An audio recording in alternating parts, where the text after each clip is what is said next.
मेरे दिव्य गुरुदेव परमहंस योगानंद जी के द्वारा आज का टॉपिक सुख। यदि आपने कभी भी सुख की आशा छोड़ दी है तो प्रसन्न हों, कदापि आशा मत छोड़ें। आपकी आत्मा आनंद स्वरूप परमात्मा का प्रतिबिंब होने के नाते वास्तव में स्वयं सुख स्वरूप है।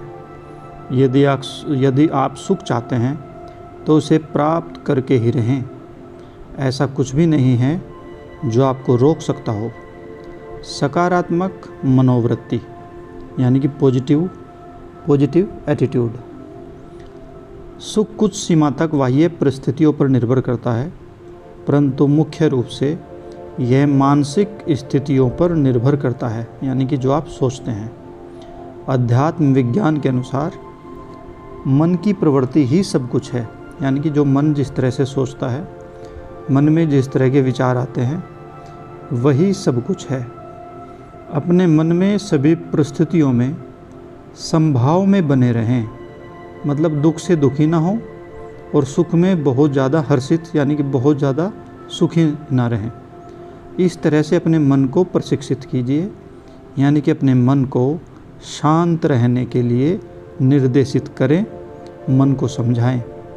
मानव मन बिल्कुल एक सोख्त कागज़ यानी कि ब्लॉटिंग पेपर की तरह है, जो उसी रंग में रंग जाता है जो आप उस पर मल देते हैं। अधिकांश मन अपने परिवेश के रंग में रंग जाते हैं, यानी कि जो भी हमारे चारों तरफ जो भी इन्वायरमेंट है, मन उसी के अकॉर्डिंग ही रंग जाता है। परंतु बाह्य परिस्थितियों द्वारा जो आउटर सिचुएशंस हैं, मन के पराजित हो जाने का कोई बहाना नहीं हो सकता। यानी कि जो व्यक्ति दुखी है बाहर की परिस्थितियों को देख करके, तो ये एक बहाना ही है। इस तरह से हारे मत। यदि परीक्षाओं के दबाव में बहुत समस्याएं आ गई, आपकी मानसिक प्रवृत्ति जो आप सोच रहे हैं निरंतर परिवर्तित होती है, यानी कि आप संभाव में, यानी कि ना बहुत सुखी ना बहुत दुखी, इस तरह से ना हो करके जब सुख आता है तो बहुत ज़्यादा सुखी और दुख आता है तो बहुत ज़्यादा दुखी, अगर इस तरह से हैं तो आप इस जीवन संग्राम में पराजित होते जा रहे हैं। प्रसन्न रहने का दृढ़ संकल्प आपकी सहायता करेगा। चाहे कोई भी परिस्थिति आपके सामने है, चाहे सुख हो चाहे दुख, अगर आप प्रतिज्ञा कर लें कि मैं हमेशा प्रसन्न ही रहूँगा, मैं कभी भी परिस्थितियों के अनुसार अपने मन को प्रभावित नहीं होने दूंगा, तो ये प्रतिज्ञा आपकी बहुत सहायक होगी। इस भ्रांति में अपनी परिस्थितियों के बदलने की प्रतीक्षा न करें कि आपकी परेशानियों का कारण आपकी परिस्थितियां हैं। बहुत व्यक्ति इस बात को सोचते हैं, पहले मेरी ये परेशानी ठीक हो तभी मुझे शांति मिलेगी। परिस्थितियों के ऊपर प्रतीक्षा में न रहें। परिस्थितियों से परे जो आपकी स्वाभाविक स्थिति है उसमें शांत होने की कोशिश करें।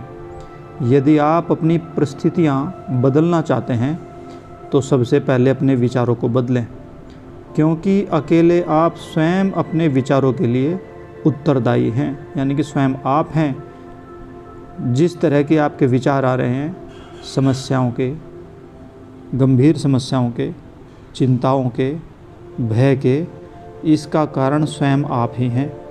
इसलिए केवल आप ही ने बदल सकते हैं। जब आप अनुभव कर लेंगे कि प्रत्येक विचार अपनी प्रवृत्ति के अनुसार रचना करता है, यानी कि जब आप ये अनुभव कर लेंगे कि जिस तरह के विचार आपके मन में चल रहे हैं ठीक उसी तरह आप व्यवहार कर रहे हैं, तो आप उन्हें बदलना चाहेंगे। यानी कि ये हमारे विचार ही हैं जो हमें भय, चिंता और परेशानियों का अनुभव कराते हैं। स्मरण रखें, याद रखें कि यह नियम हर समय काम करता है और आप सदैव उसी प्रकार के विचारों के अनुसार ही व्यवहार करते हैं जिन्हें आप आदतवश मन में रखते हैं। गुरुजी समझा रहे हैं कि बहुत सारे विचार आप मन में रखे रहते हैं, वहीं आपको परेशान करते हैं। इसलिए अभी से केवल उन विचारों को ही सोचना आरंभ कर दें जो विचार आपके लिए स्वास्थ्य, सुख लाएंगे। मनुष्य को यह समझने की आवश्यकता है कि उसकी अपनी बुद्धि ही उसके शरीर के अणुओं को नियंत्रित करती है। गुरु जी का निर्देश दोबारा फिर सुने। मनुष्य को यह समझने की आवश्यकता है कि उसकी अपनी बुद्धि, उसके अपने तर्क, उसकी सोच, उसकी समझ ही उसके शरीर के अणुओं को नियंत्रित करती है। यानी कि जिस तरह से बॉडी रिएक्ट कर रही है, थकावट, भारीपन, हल्कापन, ये सारे अपने मन के विचार ही हैं। उसे मानसिक संकीर्णता के बंद कक्ष में नहीं जीना चाहिए। यानी कि मन में संकीर्ण भावनाओं को मत भरिए। दूसरे लोगों के शक्तिप्रद विचारों और दृष्टिकोणों की स्वच्छ हवा में रहें। यानी कि जो दूसरे व्यक्ति हैं उसमें जो उनके अच्छे विचार हैं और उनके जो अच्छे दृष्टिकोण हैं उनके साथ ही तालमेल बनाएं। निरुत्साह, असंतोष और निराशा के विषैले विचारों को निकाल दें।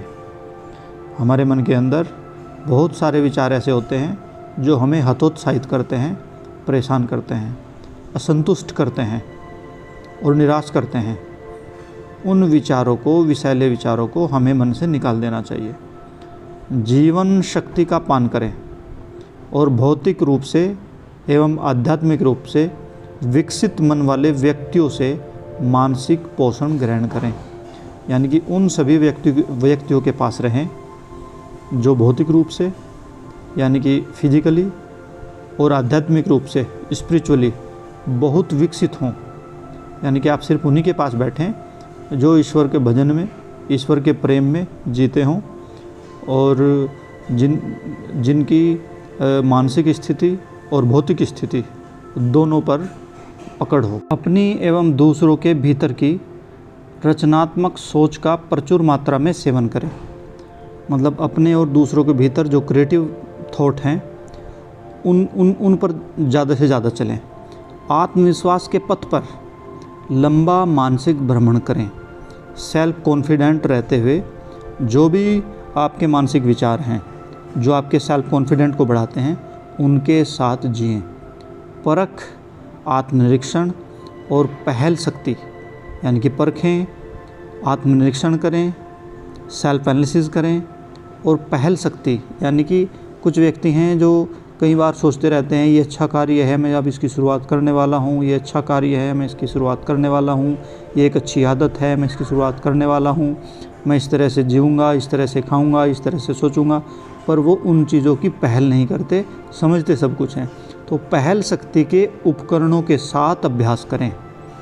मन सभी जीवित कोशिकाओं का मस्तिष्क, भावना और अनुभूति होने के कारण, गुरु जी का निर्देश, मन, माइंड सभी जीवित कोशिकाओं का मस्तिष्क, भावना और अनुभूति होने के कारण मानव शरीर को फुर्तीला या हतोत्साहित रख सकता है। कितना महान आध्यात्मिक नियम। मन ही है जो हमारी जो भौतिक शरीर है जो दिखाई देता है, उसमें जो कोशिकाएं हैं उनका जो माइंड है, यानी कि जो खुद से डिसीजन लेने की पावर, वो भावनाएं और अनुभूति होने का जो कारण है जिसकी वजह से मानव का शरीर या तो फुर्तीला या हतोत्साहित रह सकता है, इसका कारण सिर्फ और सिर्फ हमारे विचार यानी कि मन ही है। मन राजा है और इसकी सभी जीव कोशिकाएं प्रजा, ठीक अपने शाही निर्देशक की मनोदशा के अनुसार, यानी कि जैसा हमारे मन ऐसी ही हमारी जीव कोशिकाएं ठीक उसी तरह से कार्य करेंगी जैसा हमारा मन होगा।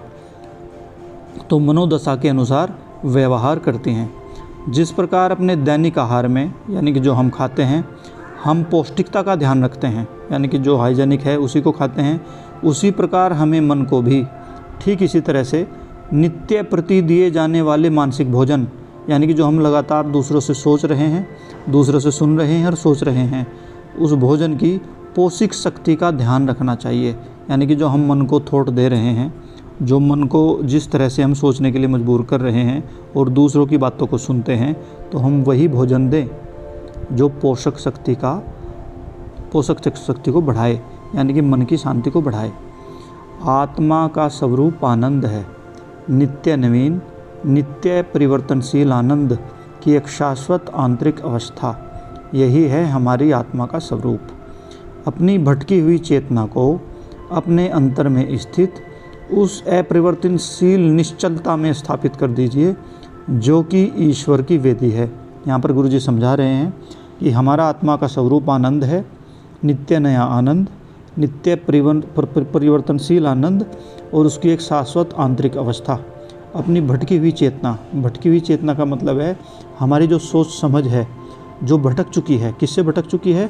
अपनी नित्य नवीन आनंद की अवस्था से। यहाँ पे गुरु जी कह रहे हैं कि अपनी नित्य नवीन आनंद की जो अवस्था है उस निश्चलता में स्थापित कर दीजिए जो ईश्वर की वेदी है।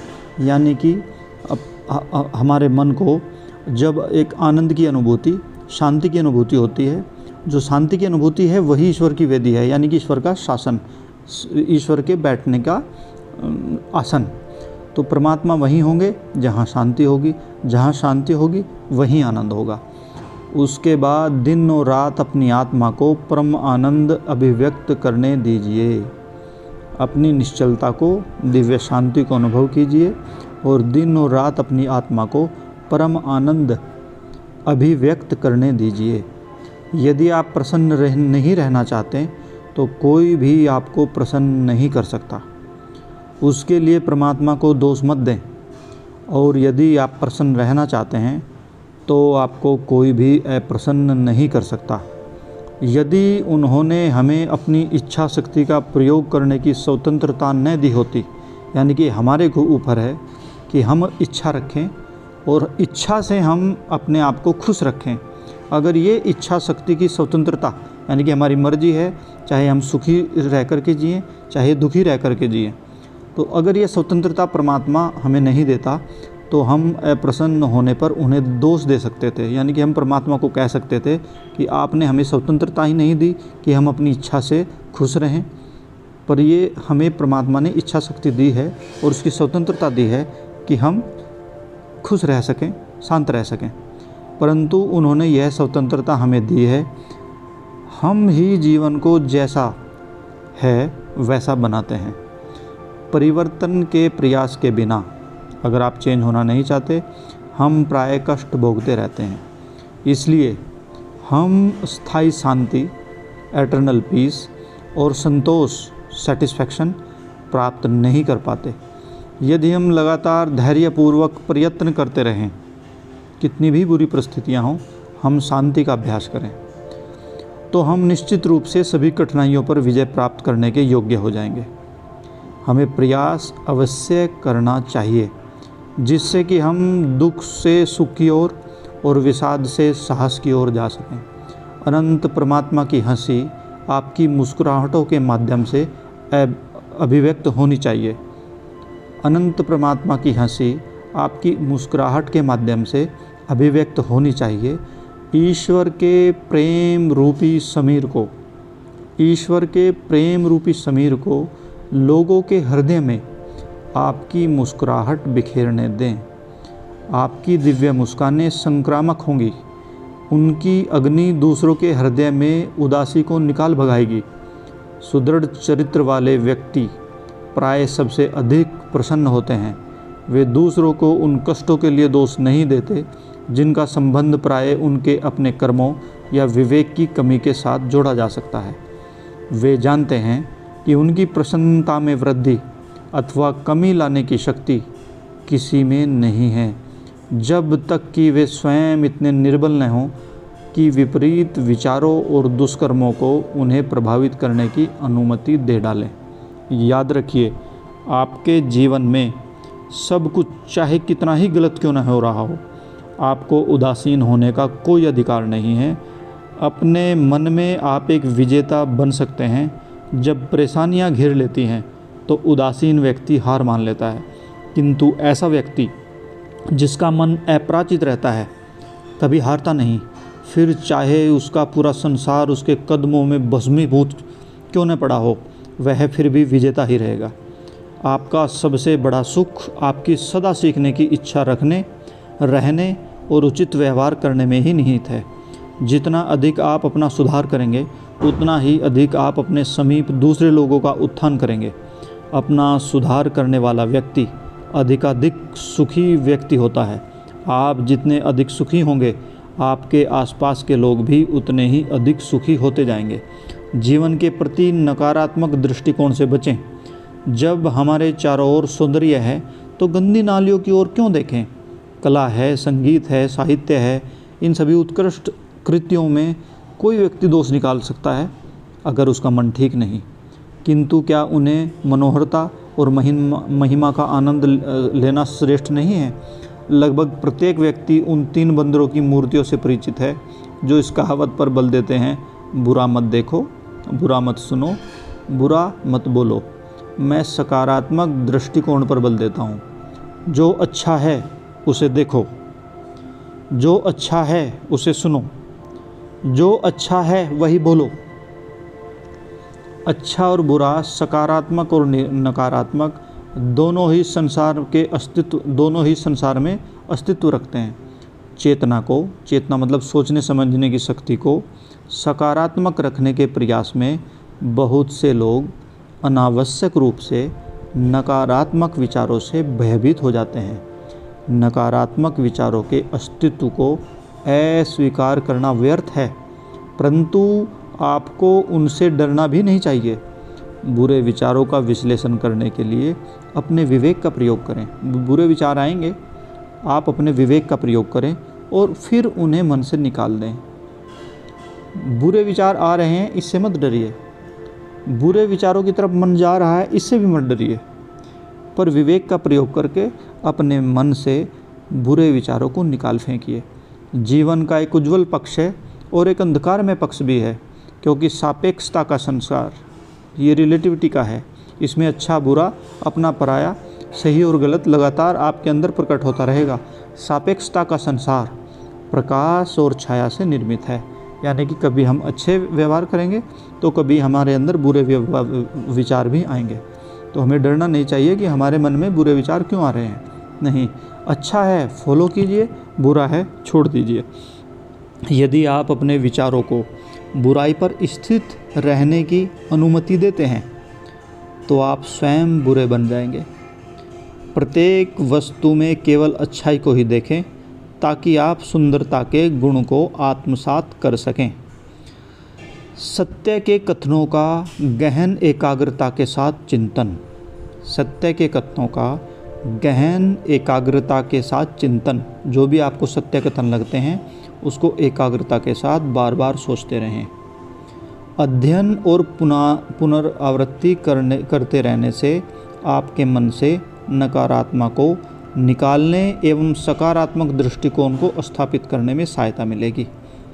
यहाँ पे एक निर्देश है कि गहन एकाग्रता के साथ सत्य वचनों का बार बार चिंतन करें, उनका बार बार अध्ययन करें और बार बार अपने मन को इस तरह से सत्य विचार पर रखने से मन की नकारात्मक या नेगेटिव जो थॉट्स हैं उनको वहाँ से हम हटा पाएंगे। अपनी प्रार्थनाओं और प्रतिज्ञापनों की गहरी एकाग्रता के साथ अगर हम बार बार प्रार्थनाएं कर रहे हैं, आपके मन में कुछ विचार आया लड़ाई का, आप प्रार्थना करें, हे प्रभु मैं ये नहीं चाहता और आज के बाद मैं इस तरह से नहीं सोचूंगा।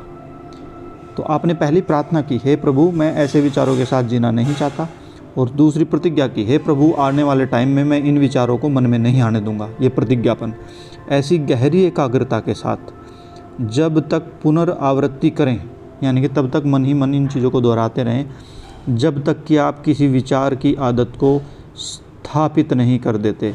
यानी कि जो आपके अंदर बुरा विचार आया था, जब तक वो आपके मन से हटे ना, तब तक आप गहरी एकाग्रता के साथ, कंसंट्रेशन के साथ प्रार्थना और प्रतिज्ञाएं करते रहें, जब तक कि अब आपके लिए ठीक ढंग से सोचना उतना सहज नहीं बन जाए जितना सहज आपके लिए नकारात्मक सोचना था।